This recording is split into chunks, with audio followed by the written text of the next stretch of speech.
Lá fora, a neve cai silenciosa sobre a Ponte Carlos, mas dentro do salão de pé direito alto, o ambiente é aquecido pelo estalar da lenha e pelo brilho de candelabros de cristal. Dante está posicionado perto de uma das janelas de arco ogival, observando o movimento com a paciência de quem domina o tempo. Ele é um restaurador de antiguidades raras, um homem que passa os dias a devolver a vida a objetos que o mundo esqueceu. A sua presença é marcada por uma sobriedade aristocrática. Ele move-se com uma economia de gestos que revela um autocontrolo absoluto, herdado de anos de precisão e silêncio. No centro da recepção, rodeada pela elite intelectual checa, está Clara. Ela é uma pianista de renome, cuja música é conhecida por uma intensidade que toca o proibido. No seu dedo, uma aliança de ouro rosa, cravejada de rubis, brilha como uma promessa feita a um influente maestro. Um casamento que é, para muitos, a união perfeita da arte e do poder. Para o público, Clara é a personificação da disciplina e da graça. Mas Dante, com o seu olhar treinado para detetar fissuras no que parece perfeito, percebe que o seu brilho é uma fachada. Ele vê que, por trás dos seus vestidos de veludo e da postura impecável, existe uma mulher que se sente como uma peça de museu, admirada, mas nunca tocada na sua essência. O embate dos olhares ocorre quando a música de câmara para por um instante, deixando um vácuo de silêncio no salão. Clara não desvia o olhar quando percebe que Dante a está a ler. Pelo contrário, ela sustenta a ligação com uma profundidade que ignora as convenções do evento. É um olhar de reconhecimento visceral, uma análise que pergunta se ele é capaz de restaurar não apenas a madeira e o ouro, mas a alma de alguém que se perdeu na própria imagem. Dante sente a vibração que emana dela, uma curiosidade faminta que procura sinais de que ele ainda é o homem que não teme o que está escondido sob o verniz. O sinal de que o isolamento de Clara terminou surge num detalhe quase imperceptível. Ela ajusta o anel de rubis no dedo com um gesto de impaciência e permite que um sorriso melancólico e desafiador escape apenas para ele. Não é um sorriso para a plateia, é uma chave entregue em segredo através da sala. O corpo de Clara, embora cercado por elogios e protocolos, está inclinado na direção da sombra de Dante, revelando que, naquela noite gelada em Praga, ela já decidiu que a sua lealdade à tradição não terá forças para resistir à intensidade do presente que ele representa. Os labirintos de pedra e os corredores revestidos a carvalho do antigo palácio tornam-se o palco de uma coreografia invisível. Clara não permite que o acaso dite as regras. Ela utiliza a sua familiaridade com o ambiente para encurralar a presença de Dante. Enquanto o maestro e os convidados se perdem em discussões sobre acústica e partituras, ela move-se pelas sombras da arquitetura gótica com uma precisão cirúrgica.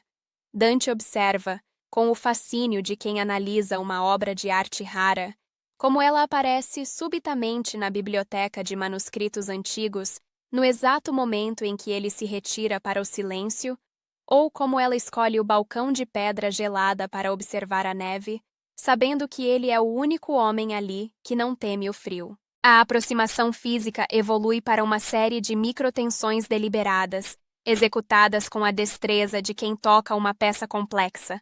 Ao cruzarem-se num corredor iluminado apenas por archotes de parede, Clara não recua para facilitar a passagem.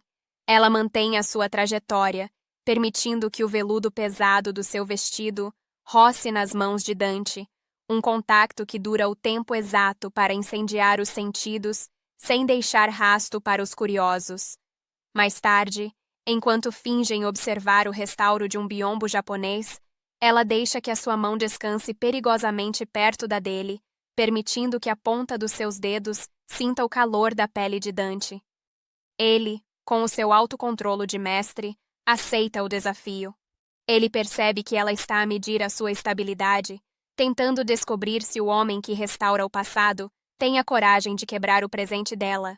O isolamento emocional de Clara em relação ao seu mundo de prestígio torna-se escancarado quando ela redireciona toda a sua energia intelectual para Dante. No meio de uma sala cheia de gênios da música, ela cria um vácuo onde apenas a voz dele tem ressonância. Ela ignora os elogios vazios e as discussões técnicas para questionar Dante sobre o que resta quando a beleza de um objeto é destruída. Ao inclinar o corpo na direção dele, fechando o círculo de comunicação para que o resto do palácio desapareça, Clara confessa que o seu casamento é uma sinfonia que ela já não quer tocar. Ela está a entregar a Dante as coordenadas da sua vulnerabilidade, revelando que a sua alma está faminta por uma restauração que nenhum ouro rosa ou rubi pode comprar. A noite em Praga torna-se mais densa, e o interior do palácio parece encolher sob o peso de um segredo que já não cabe entre as paredes de pedra.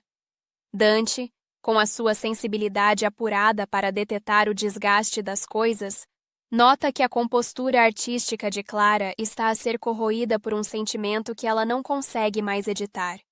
Um ciúme silencioso, mas de uma voltagem altíssima. Quando uma jovem historiadora de arte se aproxima de Dante com um riso demasiado cúmplice e uma mão que toca levemente no seu braço para enfatizar um ponto, o olhar de Clara endurece instantaneamente. O brilho nos seus olhos torna-se gélido, perdendo qualquer vestígio de doçura diplomática. Ela não faz uma cena, mas a sua energia muda de forma palpável.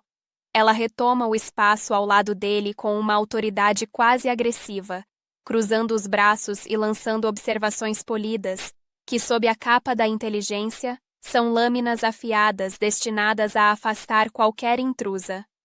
Para Clara, aquele homem não é mais apenas um convidado. Ele tornou-se o único território que ela não está disposta a partilhar com o mundo. Essa necessidade de exclusividade revela uma vulnerabilidade que a pianista de sucesso raramente deixa transparecer. Clara começa a exibir sinais de uma agitação nervosa que contrasta violentamente com a sua habitual disciplina de palco. Ela mexe incessantemente no anel de rubis, girando-o no dedo como se o metal fosse um peso insuportável ou uma marca de propriedade que ela deseja arrancar. O gesto de umedecer os lábios e o modo como o seu peito sobe e desce de forma irregular revelam que a música que agora toca dentro dela é uma composição caótica de desejo e medo. O seu olhar procura o de Dante a cada poucos segundos, implorando por uma confirmação de que ele ainda está ali, ancorado nela e apenas nela. A voz dela também sofre uma metamorfose drástica.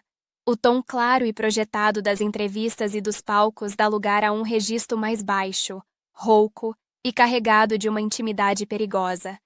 Ela já não fala para ser ouvida pelos outros. Cada frase é um sussurro que vibra diretamente na espinha de Dante, criando uma barreira acústica que isola o resto da elite checa.